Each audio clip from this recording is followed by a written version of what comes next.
اکثر لوگ اس بات کا اظہار کرتے ہیں کہ ان کو معاشی تنگی ہے، کوئی پریشانی ہے، مسائل گھیرے ہوئے ہیں، سمجھ نہیں آ رہی کہ کیا حل نکالا جائے۔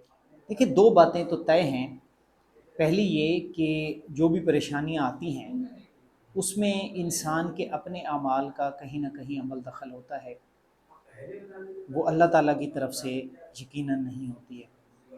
اور دوسری بات یہ طے ہے کہ وہ پریشانی، تنگی، مشکل اللہ تعالیٰ کے کچھ قوانین کی خلاف ورزی کی وجہ سے ہو رہی ہے۔ اچھا، ایک کم فہمی، کم علمی کی وجہ سے، اور دوسرا جب انسان مشکل میں گرفتار ہوتا ہے تو اس کے سمجھنے کی صلاحیت بھی متاثر ہوتی ہے، تو پھر یہ نہیں سمجھ آتی کہ کون سے اصولوں کی خلاف ورزی ہوئی ہے یا انسان نے کیا غلطی کی ہے جس کی وجہ سے یہ پریشانی یا تنگی آ رہی ہے۔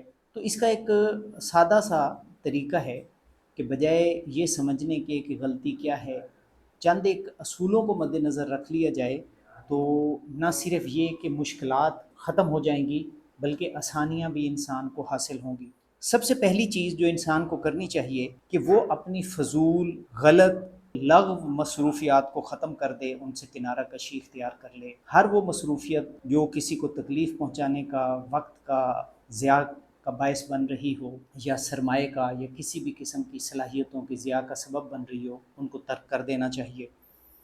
پھر انسان کو اپنی نگاہ کی اور سوچوں کی حفاظت کرنی چاہیے، ذہن میں آنے والی غلط سوچوں کو تبدیل کرے، منفی سوچوں کو، کسی کے بارے میں حسد کی سوچ ہو سکتی ہے، تکبر کی سوچ ہو سکتی ہے، کسی کو گھٹیا سمجھنا ہے۔ پھر تیسری بات کا احتیاط انسان یہ کرے کہ کسی بھی سوال کرنے والے کو رد نہ کرے، اور اس میں جتنا آسانی سے اپنے وقت کو صرف کر کے، وسائل کو صرف کر کے ان کی مدد کر سکتا ہے وہ ضرور کرے۔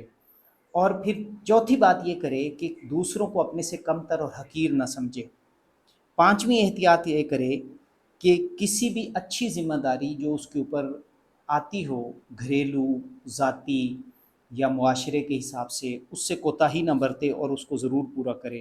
اور چھٹی چیز یہ ذہن میں رکھے کہ وسائل اور صلاحیت جتنا اس کو حاصل ہے اتنی اچھائی کرنے سے کوتاہی نہ برتے۔ سڑک پہ چلتے ہوئے کسی کو رستہ دینا ہے، اس میں کوئی مشکل پیش نہیں آتی، کسی سے خندہ پیشانی سے ملنا ہے، کسی کی مدد کرنی ہے، کسی کو خیر سگالی کا پیغام دینا ہے، کسی کے بارے میں اچھا سوچنا ہے، یہ وہ چیزیں ہیں جن کے لیے کوئی بہت زیادہ وقت اور وسائل بھی درکار نہیں ہیں۔ پھر مثبت معلومات اور علم حاصل کرنے اور اپنے عمل کو سدھارنے میں بھی کوتاہی نہ برتے۔ لالچ، حسرت اور حسد سے انسان کو گریز کرنا چاہیے۔ یہ وہ چیزیں ہیں جو انسان کے اعمال کو بہت زیادہ متاثر کرتی ہیں۔ کسی حقدار کا حق پورا کرنے میں کوتاہی نہ کرے۔ اور 10ویں چیز یہ ہے کہ ناجائز فائدہ اٹھانے کے لیے کسی کو تنگ نہ کرے۔ اور 11ویں احتیاط یہ ہے کہ کسی بھی معاملے میں کسی کو غلط مشورہ نہ دے۔ اگر انسان ان چیزوں سے اجتناب کر لے تو جو مشکلات اس کو پیش ہیں وہ نہ صرف ختم ہو جائیں گی بلکہ آسانیاں بھی حاصل ہوں گی۔